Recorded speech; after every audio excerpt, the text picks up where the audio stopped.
ሰበር መረጃ ወደ እናንተ አድርሳለሁ። የአሜሪካ ፕሬዝዳንት አውሮፕላን ወደሚያርፍበት የአየር ኃይል ሰፈር በተላከ ጥቅል በርካቶች መታመማቸው አነጋጋሪ ሆኗል። በዋሽንግተን ዲሲ አቅራቢያ በሜሪላንድ የሚገኘው የጥምር ኃይሉ አንድሩ ጦር ሰፈር ጂቢኤ ቃል አቀባይ ጥቅሉ የተከፈተበትን ህንፃ ሰራተኞች ለቀው እንዲወጡ መደረጉንና የታመሙት የሕክምና ክትትል ከተደረገላቸው በኋላ እንድትሻላቸው ነው የተናገሩት። ሲኤንኤን ወደ ጦር ሰፈሩ የተላከው ጥቅል ምንነቱ ያልታወቀ ነጭ ዱቄት የያዘ እንደነበር ስማቸውን ያልገለጸ እና በጉዳዩ ላይ የሚደረገውን ምርመራ በቅርበት የሚከታተሉ ያላቸውን ግለሰብ ጠቅሶ ዘግቧል። የአየር ኃይል ጦር ሰፈሩ የአሜሪካው ፕሬዝዳንት አውሮፕላንና ሰራተኞች የሚቀመጡበት ሲሆን ብዙ ጊዜ ፕሬዝዳንቱ ወደ ተለያዩ ሀገራት ጉዞ ሲያደርጉ የሚነሱት ከዚህ የአየር ኃይል የጦር ሰፈር ነው። የጂቢኤ ቃል አቀባይ ምንነቱ ያልታወቀው ጥቅል የተከፈተበትና ከእርሱ ጋር የተገናኘ ሌላ ህንፃ ለጥንቃቄ በሚል ሰራተኞች ለቀው እንዲወጡ መደረጉን ነው እየገለጹት። አክለውም ወደ አካባቢው የአደጋ ጊዜ ሰራተኞች የተሰማሩ ሲሆን ስጋት የሚሆን ምንም ነገር እንደሌለ በማሳወቃቸው መደበኛ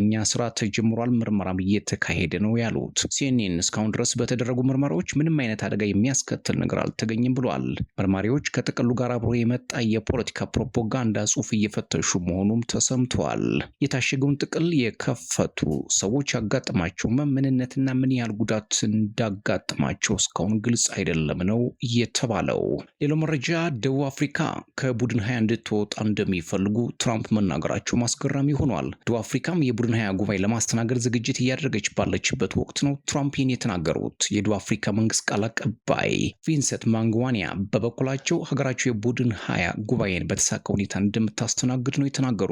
በያዝነው ወር መጨረሻ ላይ የዓለም ትልልቅ ምጣኔ ሀብት ያላቸው ሀገራት በጆሃንስበርግ ይገናኛሉ። ደቡብ አፍሪካ ነጮች ላይ መድሎ ታደርሳለች ብለው በተደጋጋሚ የሚከሱት ትራምፕ በጉባኤው እንደማይገኙና በምክትል ፕሬዚዳንት ጄዲ ቫንስ እንደሚልኩ ገልጸዋል። ከደቡብ አፍሪካ ቀጥላ ጉባኤውን የምታዘጋጀው አሜሪካ ናት። ደቡብ አፍሪካ የቡድን 20 አባል መሆን የለባትም፣ በሀገሪቱ አስከፊ ነገር እየሆነ ነው፣ ሀገሬን ወክዬ እዛ አልገኝም ብለዋል ዶናልድ ትራምፕ። የደቡብ አፍሪካ መንግስት ለትራምፕ አስተያየት በይፋ ምላሽ እስካሁን ድረስ አልሰጠም። ባለፈው ሳምንት አሜሪካ ከነጭ አፍሪካኖች ለሚቀርቡ የስደተኝነት ጥያቄዎች ቅድሚያ ለመስጠት መወሰኗን ደቡብ አፍሪካ መቃወሟ የሚዘነጋ አይደለም። በደቡብ አፍሪካ ነጮች ላይ የዘር ማጥፋት ተፈጽሟል የሚለው የአሜሪካ ክስ በሰፊው ውድቅ የተደረገና ታማኒ ማስረጃ የሚጎለው መሆኑንም መንግስት ገልጿል።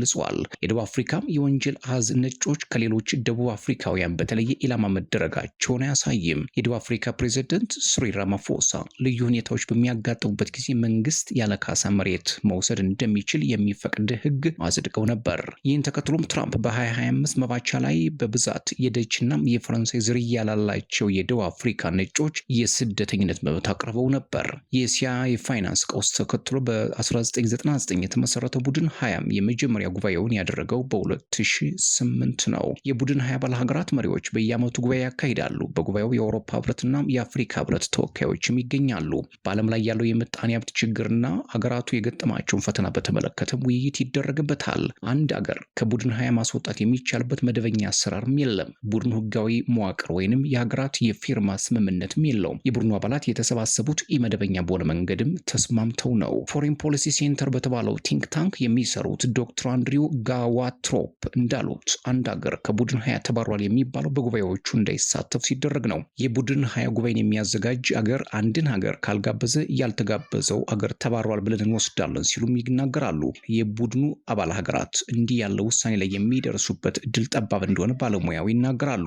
በቻታም ሀውስ ተመራማሪ የሆኑት ክሪስ ቫንዶን በበኩላቸው አሜሪካ በቡድን 20 እንደ አዋኪ የተቆጠረችባቸው አጋጣሚዎች አሉ ብለዋል። አሜሪካም የቡድኑ አባል መሆኗ ተጠቃሚ እንደሚያደርጋትም ይገልጻሉ። የአውሮፓ ህብረት ለደቡብ አፍሪካ የገንዘብ ድጋፍ ይሰጣል። ቻይናም የደቡብ አፍሪካን ከቡድኑ መውጣት አትደግፍም ብለዋል። ቡድኑ 8 አባል ሀገራት ባሉት ወቅት በፈረንጆች 2014 ሩሲያ ክሪሚያን በመጠቅለሏ ምክንያት ከአባልነት ማስወጣቱ ይታወቃል። አሁን ግን ሩሲያ የቡድን 20 አባል ሀገር ናት። ጉባኤውን የሚያስተናግድ ሀገር የውይይት ነጥቦችን የማዘጋጀት ሚናም አለበት። ደቡብ አፍሪካ ዘንድሮ የጉባኤው መሪ ቃል ያደረገችው ትብብር፣ እኩልነትና ዘላቂነት መሆኑን የመንግስት ቃል አቀባይ ገልጸዋል።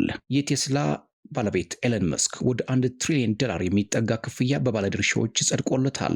ይህ ክብረ ወሰን የሰበረ ክፍያ ነውም ተብሏል። ስምምነቱ በ75 በመቶ ድምፅ ጸድቋል። ሐሙስ ዕለት በተከናወነው የድርጅቱ ዓመታዊ ጠቅላላ ስብሰባ ላይ ውሳኔውን ታዳሚዎች በከፍተኛ ጭብጨባም አጅበውታል። የዓለም ቁጥር አንዱ ከበርቴ መስክ የኤሌክትሪክ መኪናውን የገበያ ዋጋ በ10 ዓመታት ውስጥ በከፍተኛ ሁኔታ ማሳደግ አለበት። ይህን ካደረገና የተለያዩ ግቦችን ካሳካ በ100 ሚሊዮን የሚቆጠሩ አዳዲስ አክሲዮኖችንም ያገኛል። ሌላው መረጃ በአሜሪካ ቨርጂኒያ የ6 ዓመት ተማሪ ጥይት የተኮሰባት መምህርት $10 ሚሊዮን ካሳ እንዲከፈላት መወሰኑ አስገራሚ ሆኗል። ከ2 ዓመት በፊት አቢጌል ዝዌሪ የተባለችው መምህርት ከተማሪዋ በተተኮሰ ጥይት ተጎድታ ተከታታይ ቀዶ ሕክምናዎችን አድርጋለች። የሞትኩ መስሎኝ ነበር ስትል ምስክርነቷን የሰጠችው አቢጌል የትምህርት ቤቱ ምክትል አስተዳዳሪ ኢቦኒ ፓርከርን ከሳለች። የትምህርት ቤቱ ምክትል አስተዳዳሪ የ6 ዓመቱ ታዳጊ መሳሪያ ይዞ ትምህርት ቤት ሄዶ ሊሆን እንደሚችል ጥቆማ ሲሰጥ እርምጃ ባለመወሰዱ ነው የተከሰሰው። ክቡራትና ክቡራን ለሰዓቱ የነበረኝ አጭር መረጃ ይሄን ይመስል ነበር። ሰብስክራይብ፣ ላይክ፣ ሼር፣ ኮሜንት እያደረጋችሁ ቤተሰብ ሁኑ።